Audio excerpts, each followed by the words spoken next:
Welcome in the latest episode of the 5 on the Floor podcast on the 5 Reasons Sports Network. Make sure to check out 5reasonsports.com for all the latest South Florida sports news. It is totally free. Also, check out the new 5 Rings Canes on our platform.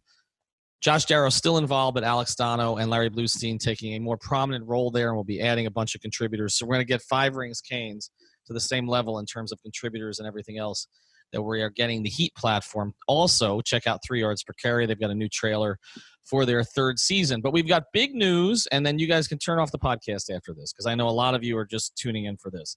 We have 2 tickets to give away to the Dwayne Wade jersey retirement game against the Cleveland Cavaliers. So you can watch Colin Sexton pound the ball into the hardwood for 24 seconds, and you can watch Dwayne Wade get his jersey retired. Here's all you need to do.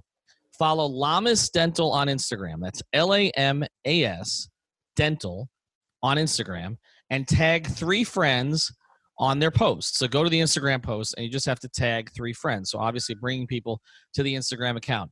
The winner will be chosen by Lamas Dental 48 hours before the game. So that's Thursday. So this podcast is going to post overnight into Wednesday. You've got a little bit of time.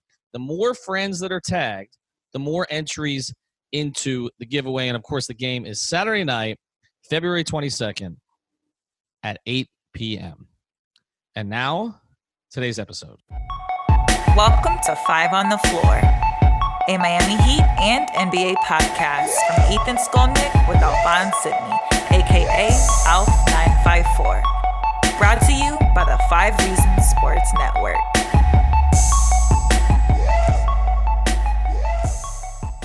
All right, Ethan Skolnick back in South Florida, as is Alex Toledo. You can follow him at Tropical Blanket. Alphonse Sidney. Where were you this weekend, Alf, that you couldn't make it to All-Star weekend? No, it wasn't this weekend. It was the next weekend I'm being in Columbia, and the week beforehand I had a trade show, so it was just too much time to ask off for. So I missed the frigid tundra of Chicago. Too damn bad. Well, yeah, you also missed All-Star Weekend, but other than that, yeah. You're going to Columbia? Which Columbia? The college I went to or the country? No, I'm going to Medellin. So I probably won't be back, if knowing my history with Colombian women. I'm gonna setting you up, man. I'm going to stay silent on that. Just damn. We don't really need you on this podcast. Also with us today, because now Alf is going to be shown the door, Nekias Duncan. You can follow him at Nekias NBA. He's the one who tweets things, and they get 6,000 retweets. Nekias is back. Were you back in South Carolina at this point? Yes, sir, I am. Yes, sir. Glad to be somewhere with some sun. Yeah. Well, by the way, there's a photo that the 3 of us took together, and it was pointed out to me that I am the same age as Alex and Nekias combined. Because I celebrated my birthday over the weekend, and actually I think I'm a year older than the 2 of you combined, so don't give it to me. Wow! But we were asking stats. Right, that's a stat, right? We're asking people to name our album. What did somebody call it? 2 Live Crew Necks? Is that what was it? 2 Live Crew Neck, yeah. Yeah, 2 Live Crew Neck. All right. Anyway, we're going to talk about All-Star Weekend here. Alf was not there, so we've got a little bit of an outsider's perspective on this. I'm going to start from the Heat perspective. And kind of what we witnessed there. And I called it a very good weekend for the Miami Heat. The Heat are relevant again in a way that they have not been really for years. I mean, the only one keeping them relevant was Dwayne and his return, and then that whole show with him getting added as a late All-Star last year. But to have 6 guys participating this time around, or at least 6 were supposed to. Tyler Hero couldn't because of the injury. And also to be in the middle of controversy with one of them, to have a breakout star and another one. And then, of course, there's some issues about why maybe the 2 All-Stars didn't play as much, especially down the stretch of the game. I said, this weekend was so good, Dwayne Wade would give it a 9 out of 10. So let's start with you, Nekias. What did we learn, if anything, about the Heat's contingent this weekend? That their young core is a lot better than that has been given credit for, I believe. As great as Bam Adebayo has been this year, I think seeing him win the skills competition probably shed more light from a national perspective. Seeing him nail all of the passes in the skill competition. I think he went, 3 of 6 from 3 throughout the whole thing. It was really just an introduction to Bam Adebayo on the national stage. I think it's going to be huge for him moving forward. But obviously going to be huge for the Heat. I think you talked to him after the game. He said that this weekend was huge for his confidence. He thinks he's going to be back. a lot in the future. So I think that's going to be huge for him. But I think that's the big takeaway is that Miami it's not just Jimmy Butler and the Butlerettes. Miami has a lot of talent, a lot of young talent, and I think they're going to be quite the destination once 2021 rolls around. Alex, looking at Bam, and yeah, he did say he plans to be back here every year, and I don't see why there's any reason he shouldn't be in the mix going forward every year. He's 22. I mean, Chris Bosh, I think, started going when he was 23 and basically was there for more than a decade. That's another topic we're going to get to here on the show because that's Heat-related as well. But just looking at Bam, I also asked him if he felt this was a breakout weekend, and he said it's been a breakout season.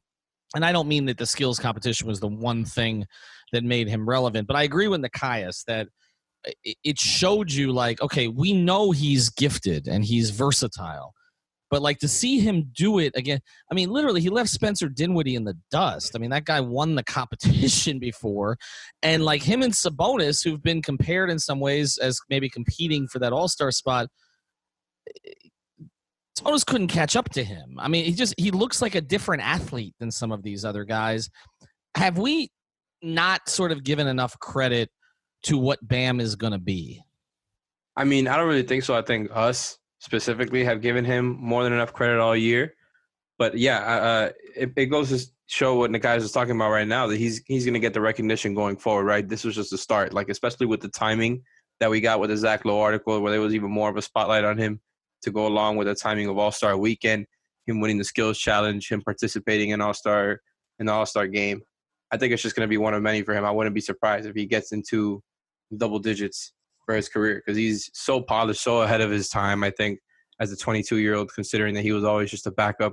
In his first year as a starter, he proved to be a foundational piece within a month or two, right? Like, I think this guy is a lot better than pretty much anybody saw coming, including the Heat, including us, right? I mean, it's not that anybody was at fault, but this guy was just so much better than we expected, and I think he is really a foundational piece, right? Like, they've got somebody that they have to keep, and it's obvious. I think he's going to be here over and over and over again. And honestly, it was great to see him go 3-0 on Siakam, because you already know that he's shut down Siakam twice this season, and now, yeah. So it was good to see.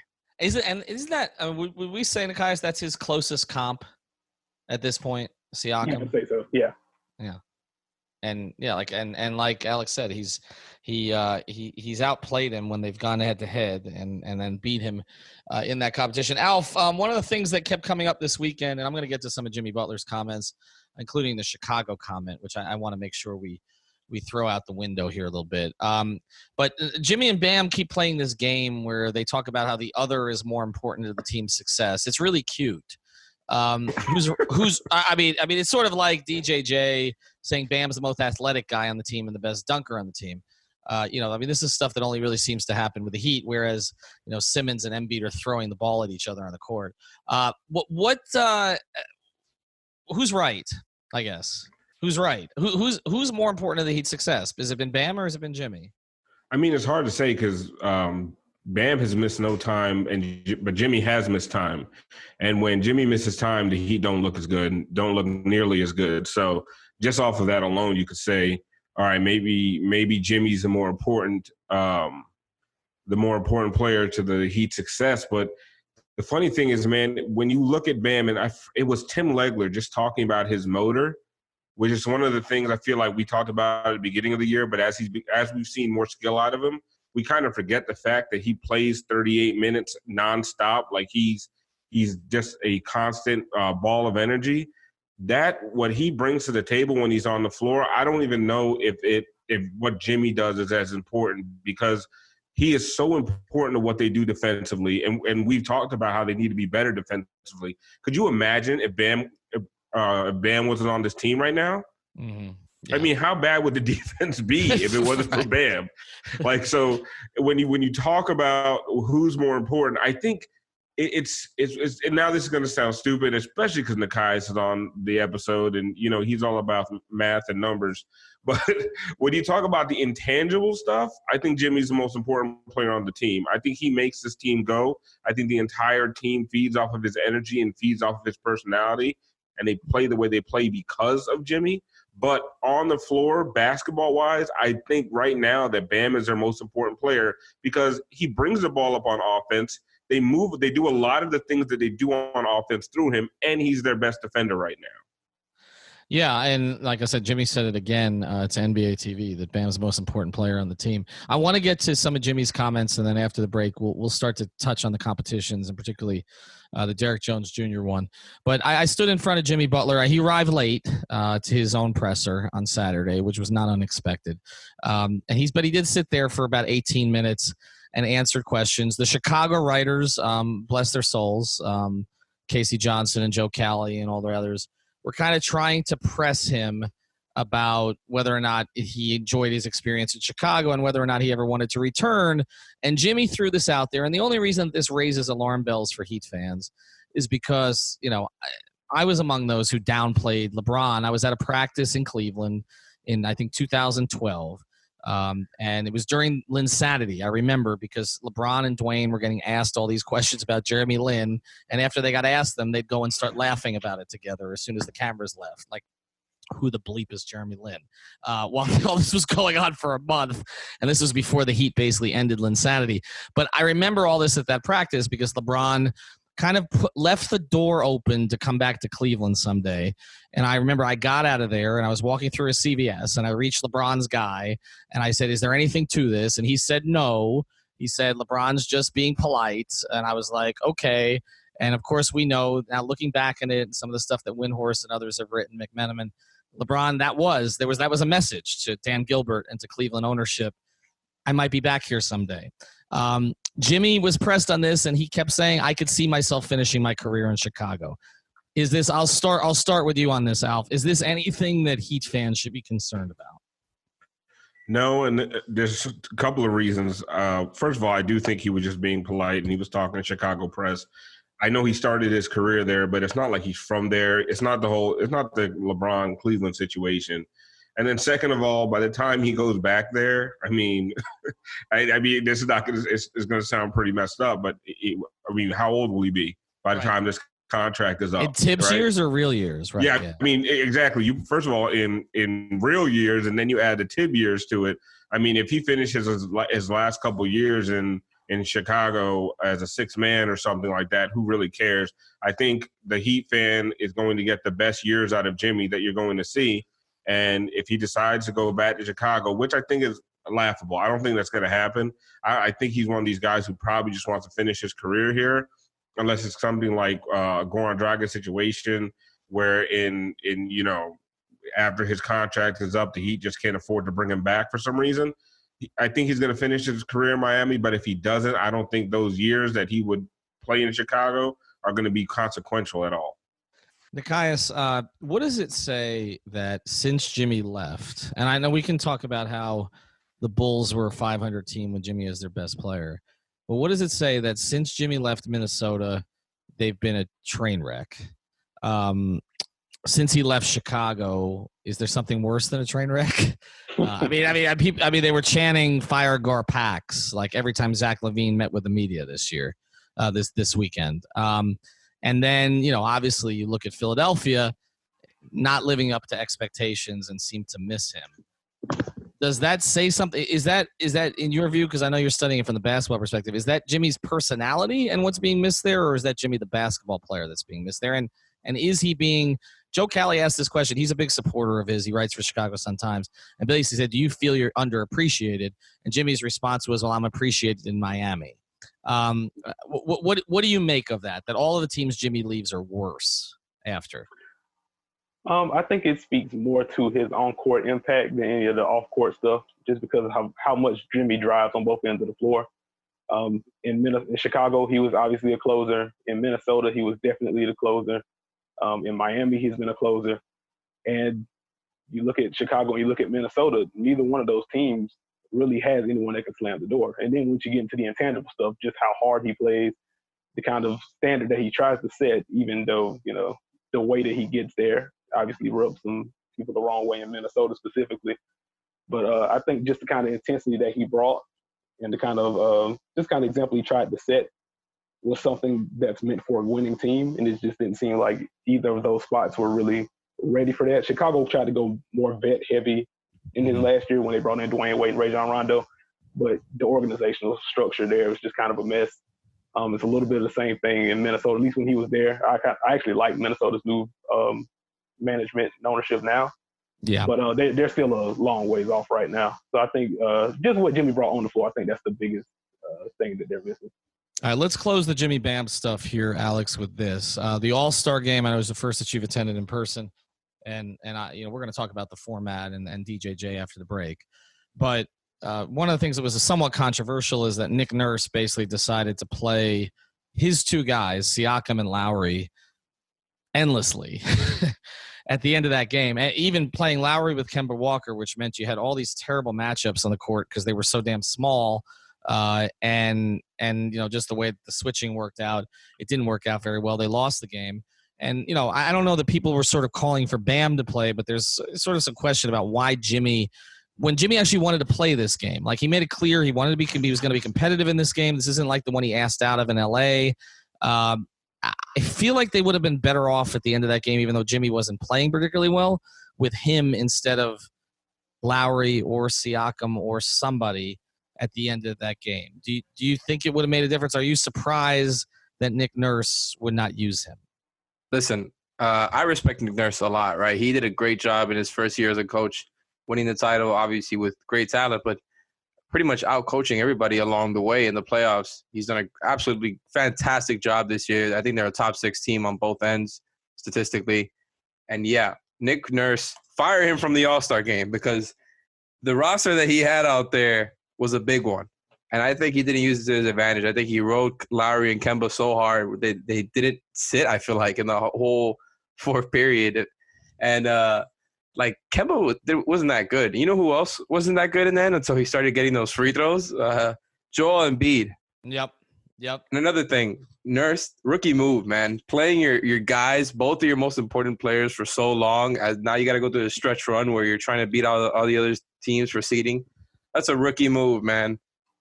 But, yeah, he could have thrown out a lineup with, Bam and Gobert and Embiid and Siakam and Giannis. He should have done that. I feel like that wins you the game right there. If you're really that innovative as a coach, why not throw that out in the All-Star game? I mean, you're playing with a target score already.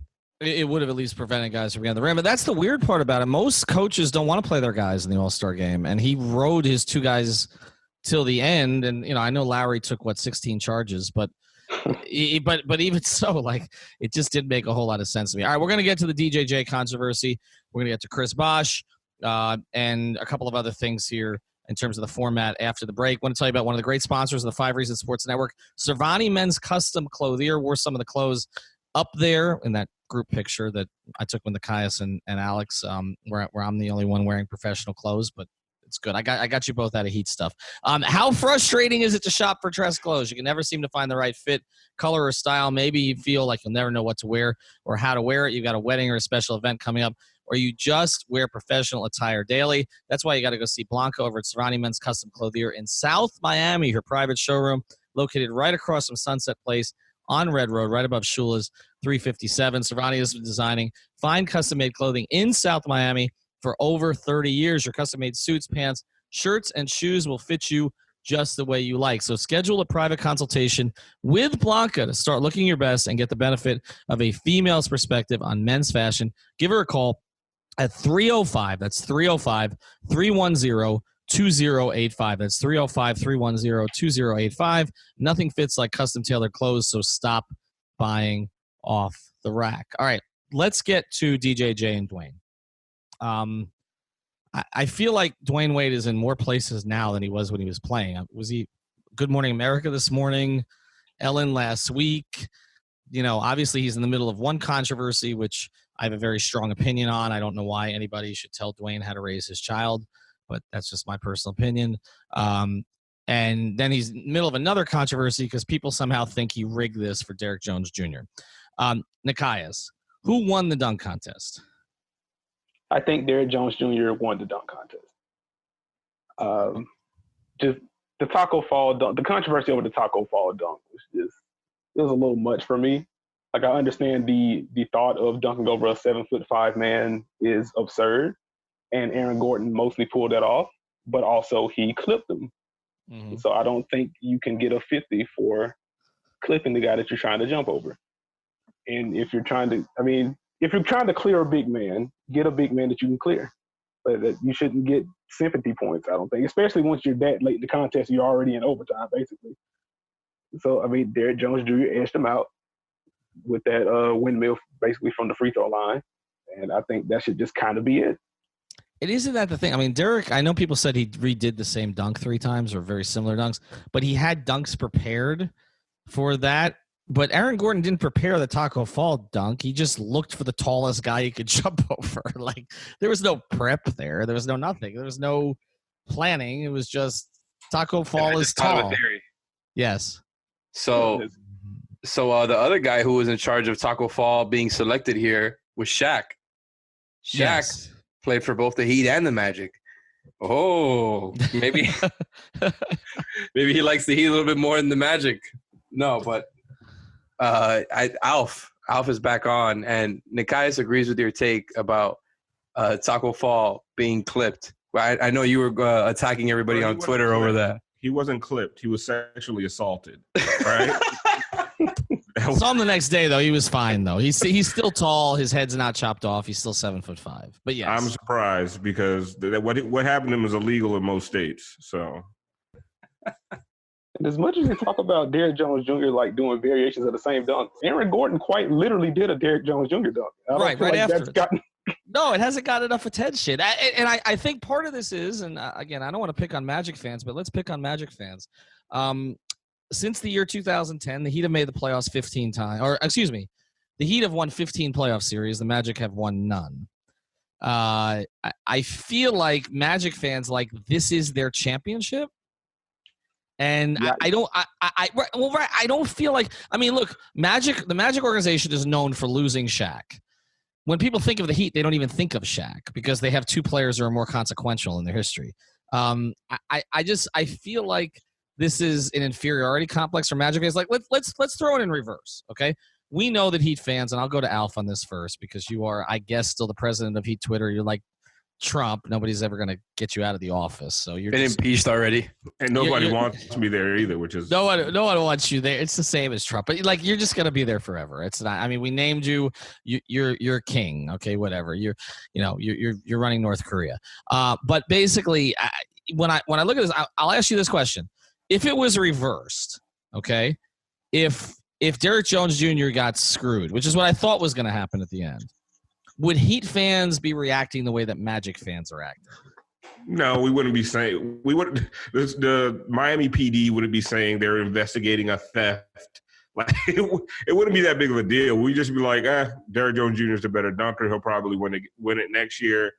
I think there would have been a disappointment, but we probably would have just talked a bunch of trash and moved on. It really wouldn't be this big of a deal. And then it's not even just the Orlando fans. It's just all NBA media and just NBA fans in general who just don't. And I know it's going to sound like I'm doing the thing where everyone hates Miami, but it's true. Everyone hates Miami. Mm. Somehow Dwayne Wade's this conspirator. And it's this whole thing. And if it was in reverse, Heat Twitter would have been mad for maybe the rest of that night, and then we would have moved on the next day. But they had nothing. What else does Magic Twitter have to talk about? I didn't even know Magic Twitter existed. What is it? It's 3 people talking about how they lost Oladipo. Like what? It's really depressing, just like the city. What is it? Like, downtown Orlando. I don't want to mock downtown Orlando, but downtown Orlando sucks. It just sucks. That's what I've always said. Orlando is a cesspool. There's just nothing going on there. It's nothing but hospitality workers and just depressed college students who couldn't get into UF. It's basically just Waffle Houses. It's what is Orlando? Orlando is the only city with an arena where the Heat have to stay at a Marriott property because there's no place else to stay downtown, which is the reason why we always used to stay in the Heat Hotel. Why don't they stay at the run into LeBron in the bar? Just stay in the Disney Disney's castle. Not even Orlando though. It's like saying that our stadium is in South Beach, but it's not. Disney's not in Orlando. It's kissing me, right? Yeah. Okay.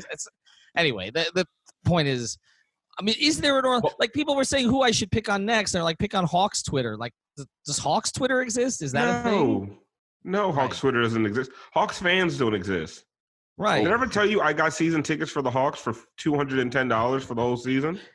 First row? Okay, one more thing though. Can we go over the validity of the D Wade controversy? Because it's very interesting. I'm sorry. There's no way you can deny it. And listen, when it happened, I'm very much on the same side as you guys here. Like I'm not gonna do the thing where I pick the other side just to go against you, because I can't go against Derrick Jones Jr. I love watching him dunk. It was incredible seeing it in person. I do think he won, and I don't want to hear the whole creativity argument because Chance got dunked over like 3 times, and what you guys said about he's the stolen dunk. 5'2". Find a bigger rapper. J. Cole's 6'3". He was standing. Find a new slant. Right. Find a new slant, but the D Wade thing is very interesting, man, because even though we can say that the whole thing about everybody conspiring to keep giving overtimes is kind of BS, which it is, I think it should be natural, even though the overtimes was really cool and it ended up being a great result. D Wade is still the judge, right? He can still do whatever he wants at that pick. Like, I'm not really going to sit here and cry like, why didn't he conspire and conform to what everybody else wanted to do? Why should he be this role is so cool. But it's like the proof is right there, though. Like, he threw off the earpiece that he had before the score was even revealed. Common and Scotty were both looking right at him. And then the reporting that came out after from Ramona Shelburne of ESPN was like, it pointed so much at D Wade that like she should have just said it was Dwayne Wade. Well, but he's not the only one who gave him a 9, though. That's why why were they conspiring in the first place? And the whole thing is like, for another dunk off.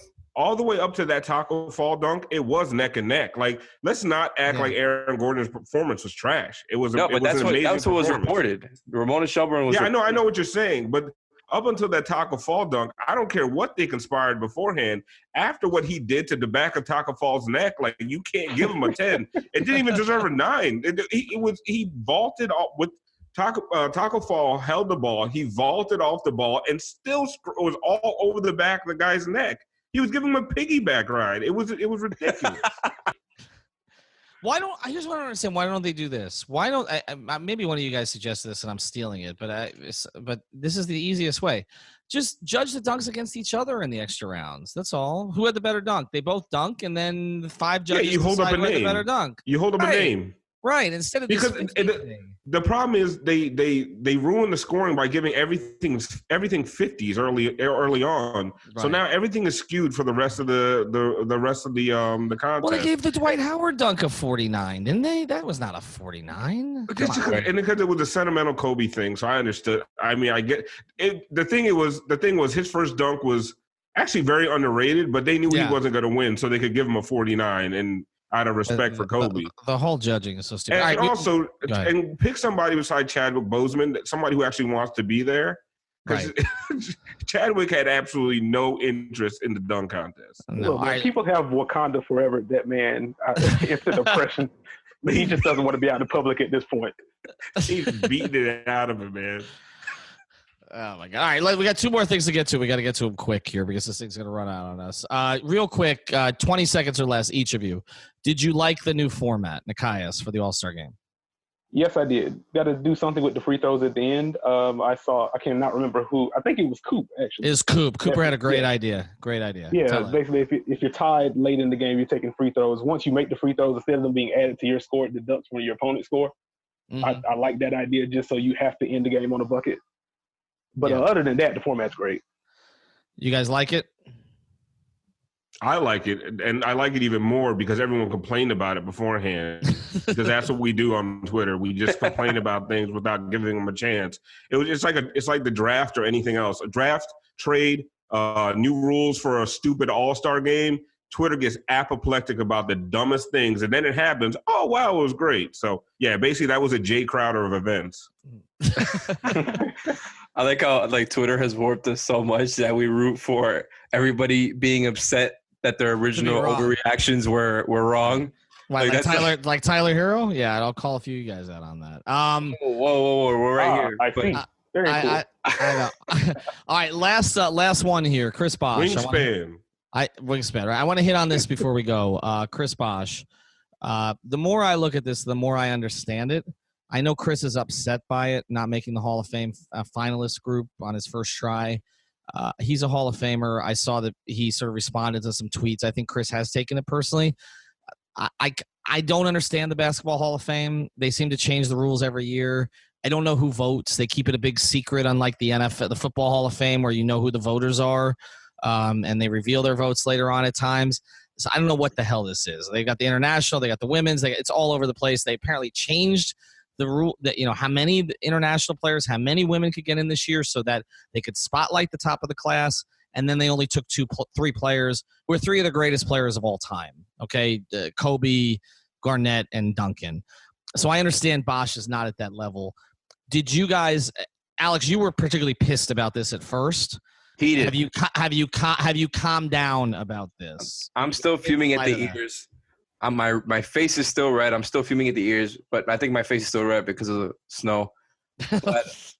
But no, honestly, my real take is, after having thought that you can't put him over Garnett. My real take is, you zoom out a little bit, and Garnett and Bosh have had some similar careers, huh? Yeah. They both didn't do much with their original teams after years of just wasting time and looking like really, really good talents, even though Garnett was the better defensive one. And then they joined super teams and won titles.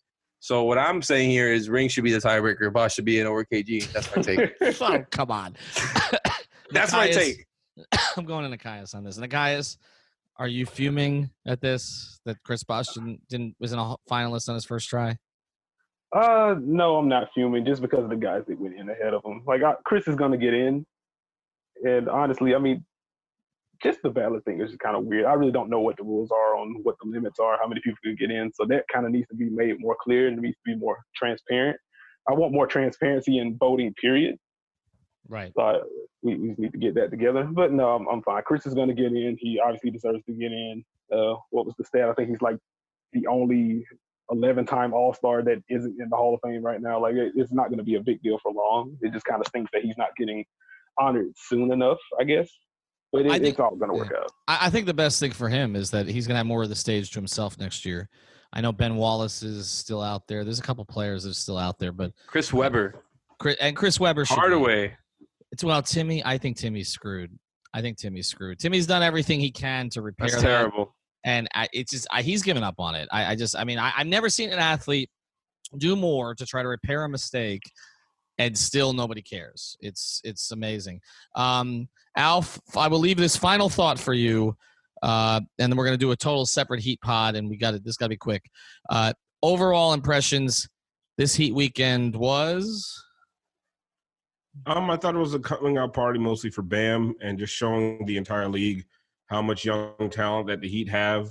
The Zach Lowe article, like Alex said earlier, kind of just set the stage for the whole weekend. Mm-hmm. And I just think that it just the camaraderie I saw on the bench at the dunk contest was one of the coolest things that I saw, that all the Heat guys sat together. Mm-hmm. A lot of times you don't see that. It's usually a weekend where all the stars commingle, but all the Heat guys were right together on the bench. Derrick Jones Jr. went back there after every single dunk to make sure he talked to UD and all the different guys, and UD looked like he had the time of his life.